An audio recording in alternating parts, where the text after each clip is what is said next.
Halo, selamat datang kembali teman-teman investor dan trader ke channel Ide Investasi. Kali ini, di video ini, saya akan memberikan IHSG JCI May Review, apakah sudah sesuai skenario, dan estimasi June Sideways. Atau saya lebih suka judulnya diberikan judul, sudahkah teman-teman membeli aset di bulan Mei? Jadi ingat, saya merekomendasikan buy in May and go away. Kemudian mari kita lihat apakah hal tersebut dapat berlanjut.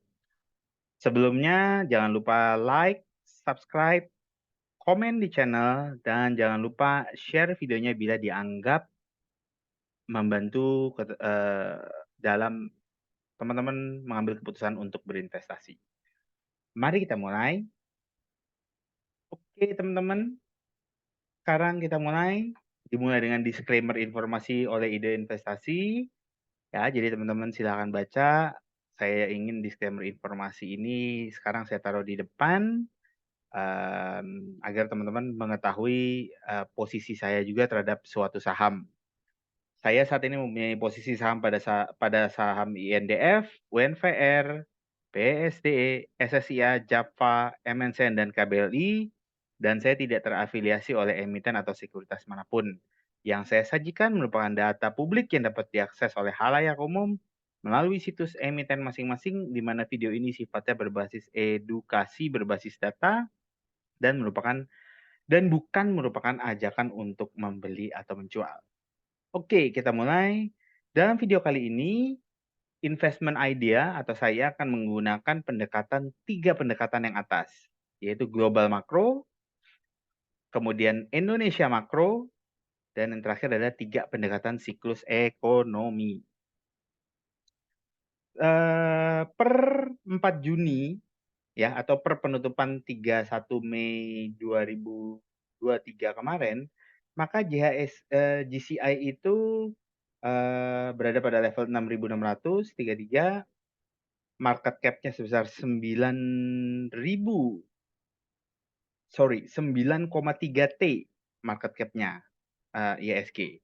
Nah, yang menarik adalah teman-teman bisa lihat per IHSG itu ini per weighted average ya teman-teman, saya tandakan WA itu weighted average. Secara trailing 12 months berada pada kisaran 14,71 kali dengan PBV 1,8 kali. Jadi nanti teman-teman bisa lihat mengapa saya memberikan saran buy in May and go away. Oke, sedikit flashback. Saya menyajikan IHSG sale in May untuk edisi tahun 2022. Rekomendasinya adalah buy Unilever. Kemudian ini adalah sebuah statistik yang saya buat sampai dengan tahun 2021 kemarin. Berapa sih kejadiannya sell in May and go away? Ternyata market jatuh di bulan April dan Mei itu hanya berkisar 36,36% atau berada pada 4 kejadian. Sedangkan market turun di luar bulan tersebut adalah sebesar 7 kejadian selama 11 tahun ke belakang. Jadi probabilitas IHSG koreksi di bulan April dan Mei ternyata hanya sebesar 36,36%. Berikut adalah gambar yang saya berikan bahwa waktu rilis video Sell in May and Go Away tahun 2022, saya rilis di 2 April, kemudian marketnya crash di tanggal 9 Mei. Ya, berikut saya berikan gambaran resultnya. Oke, teman-teman. Berikutnya untuk tahun ini saya memberikan rekomendasi adalah rekomendasi yang agak bertolak belakang. Saya memberikan rekomendasi adalah buy in May and go away. Dan kalau di tahun 2022 saya suggest beli Unilever, di tahun ini saya suggest buy property. Video ini dibuat pada bulan Maret tahun 2023, jadi sangat amat jauh sebelum bulan Mei terjadi. Saya sudah memberikan rekomendasi untuk buy in Mei. Alasan buy in Mei yang pertama adalah valuasi IHSG. Per per bulan Juni tahun 23, jadi saya selalu banyak memberikan penamaan itu tahun dulu baru bulan ya. Per Juni ini weighted average berada pada 14,71, sedangkan pada per April tahun 2022 weighted average per IHSG berada pada 24,66. Jadi teman-teman lihat ya, bisa lihat bahwa IHSG itu pada saat ini jauh lebih murah. Pada saat tahun ini dan bulan Juni ini jauh lebih murah daripada pada bulan April tahun 2022. Kemudian, efek inflasi dalam negeri dan global yang menurun, dan estimasi saya membaiknya PDB kuartal 2 tahun 2023 baik secara year on year dan Q on Q. Dan saya mempunyai estimasi bahwa di kuartal 1 tahun 2024 dan kuartal 1 2024 BI dan The Fed akan mulai menurunkan suku bunganya. Jadi apa ya, bisa dibilang sentimennya udah bukan sentimen negatif lagi. Kemudian saya memberikan estimasi bahwa ISG akan sideways sampai kuartal ketiga dengan maksimum ketinggian high di 7.280. Jadi saya nggak yakin atau saya tidak memberikan estimasi keyakinan bahwa IHSG akan breaking new high lagi dalam kondisi suku bunga saat ini. Berikut saya berikan konsep IHSG buy in May di 2023 ini. Ya, support secara technical analysis maka berada di pada level 6.542 atau bisa disebut 6.500. Dan seperti pada video saya sebelumnya, teman-teman bisa lihat bahwa saya itu menggunakan dynamic support ya teman-teman ya. Dynamic support itu adalah supportnya selalu akan bergerak. Dalam konteks ini ada supportnya akan selalu bergerak naik. Jadi saya menggunakan Fibonacci Fan untuk menggunakan support yang dynamic.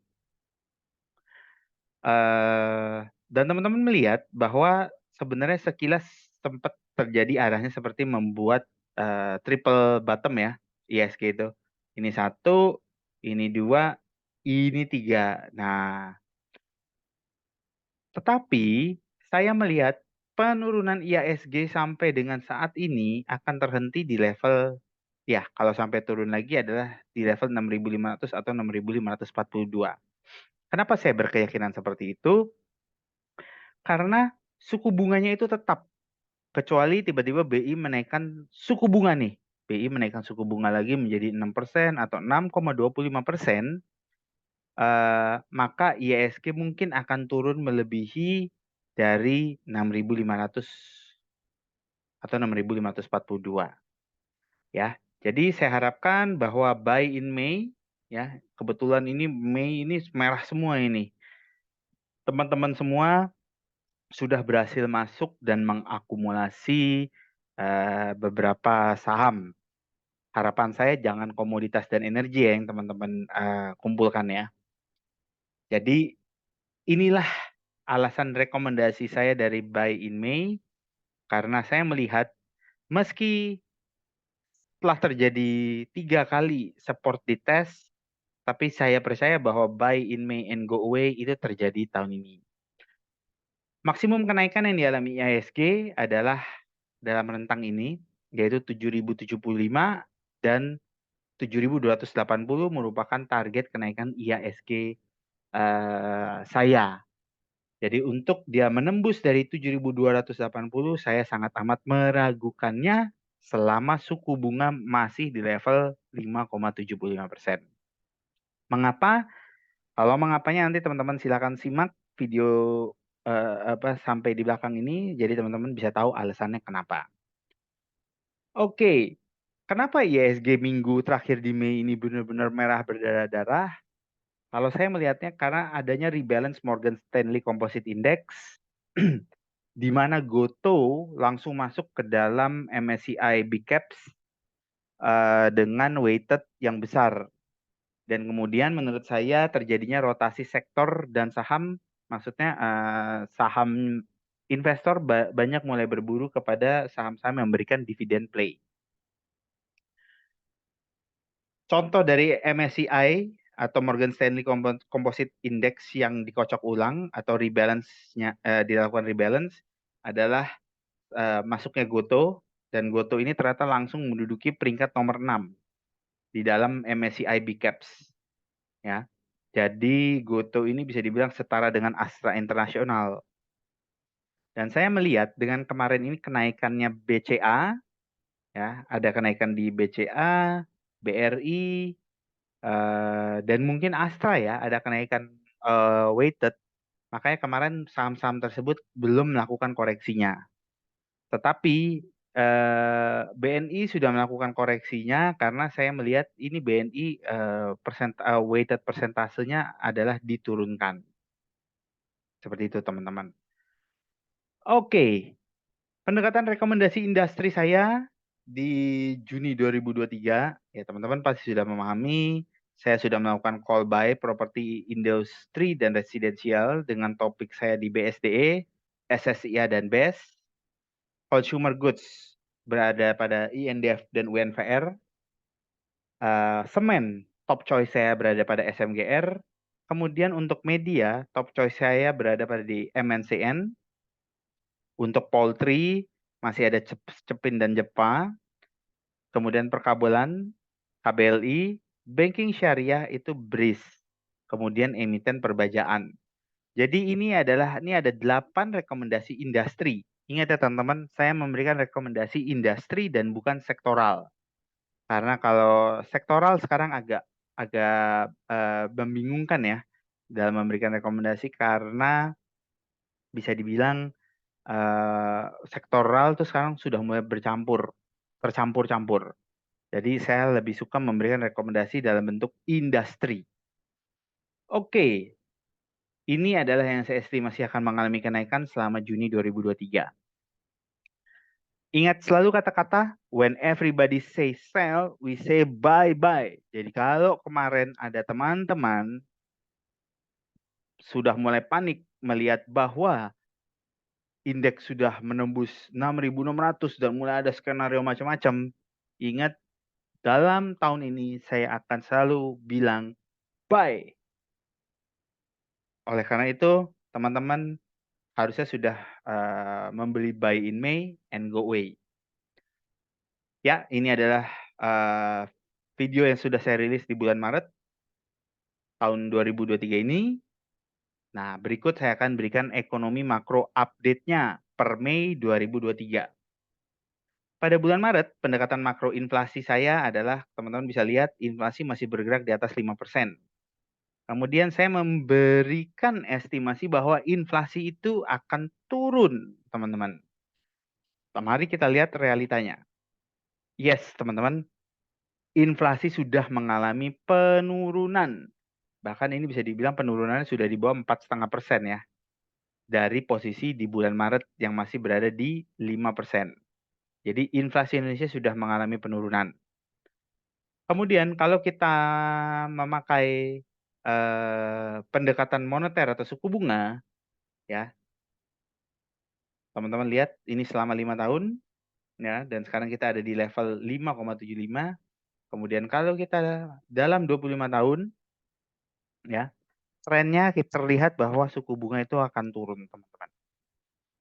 Oleh karena itu saya memforecast bahwa suku bunga nanti akan turun seperti yang saya sajikan di depan, paling cepat akan terlaksana di kuartal pertama tahun 2024. Secara gambaran seperti ini, setelah terjadinya QE 123, ya, suku bunga Indonesia mengalami penurunan, habis itu mengalami kenaikan, habis itu mengalami penurunan lagi. Kemudian habis turun, lihat ya teman-teman, turunnya suku bunga itu tembus level bawahnya. Kemudian suku bunga Indonesia itu mengalami kenaikan lagi dari periode 2018 sampai dengan 2019. Kemudian terjadilah COVID pandemi, ada QE 4 sekaligus tapering yang membuat suku bunga Indonesia terendah sampai dengan di level 3,5%. Kemudian suku bunga kembali mengalami kenaikan. Dan saya estimasi suku bunga akan diturunkan paling cepat kuartal pertama tahun 2024. Saya oleh karena itu makanya kenapa saya memberikan rekomendasi buy property. Kemudian saya meyakini bahwa Fed Fund Rate dan, 7 days reverse repo, apalagi, 7 days reverse repo hanya bila naik nih, hanya memiliki tingkat kenaikan sampai dengan 50 basis points atau 6,25. Meskipun saya agak ragu bahwa, suku bunga masih akan dinaikkan. Untuk suku bunga di Amerika, BlackRock memberikan estimasi suku bunga akan dinaikkan sampai dengan 6%, tetapi untuk 2 isu ini saya yakin, tidak akan tercapai. Maksudnya 7 days reverse repo tidak akan naik lagi sebesar 50 basis point dan The Fed tidak akan naik sampai dengan 6%. Pendekatan makro, PDB Indonesia secara quarter on quarter di 2023, ya teman-teman lihat trajektorinya. Dan kemarin untuk kuartal pertama ternyata kita mengalami kontraksi ya teman-teman. Nah, jadi teman-teman yang harus diamati, lihat kontraksi ini memang terjadi di Indonesia selama kuartal pertama, tetapi di kuartal kedua membaik, teman-teman. Teman-teman bisa lihat ya di kuartal kedua. Oleh karena itu, itulah saya memberikan estimasi buy in May and go away untuk tahun ini. Karena saya mengestimasi PDB di kuartal 2 itu akan membaik.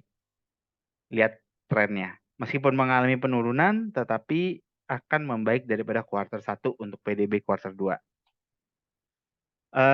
Estimasi saya untuk tahun ini adalah buy in May 2023 dan nanti kita akan menjualnya sell in early 2024.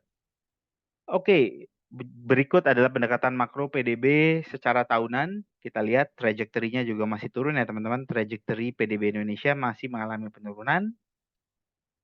Dan pendekatan makro meskipun kemarin, IISG terlihat ditahan oleh pengumuman current account yang bagus, tetapi kalau teman-teman melihat current account Indonesia ini mengalami penurunan. Bila kita bandingkan dengan posisi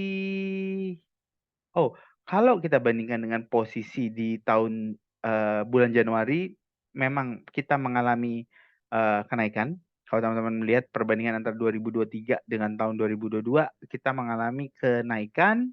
Tetapi bila teman-teman melihat perbandingan secara kuartal per kuartal, current account kita sekarang sudah mengalami penurunan, teman-teman. Gitu. Jadi, ya ini juga salah satu yang saya monitor karena ini adalah, sangat, impact terhadap pergerakan IHSG. Oke, pendekatan IHSG bottom untuk tahun 2023, ya. Kalau ada yang bilang IHSG akan jatuh ke 6.200,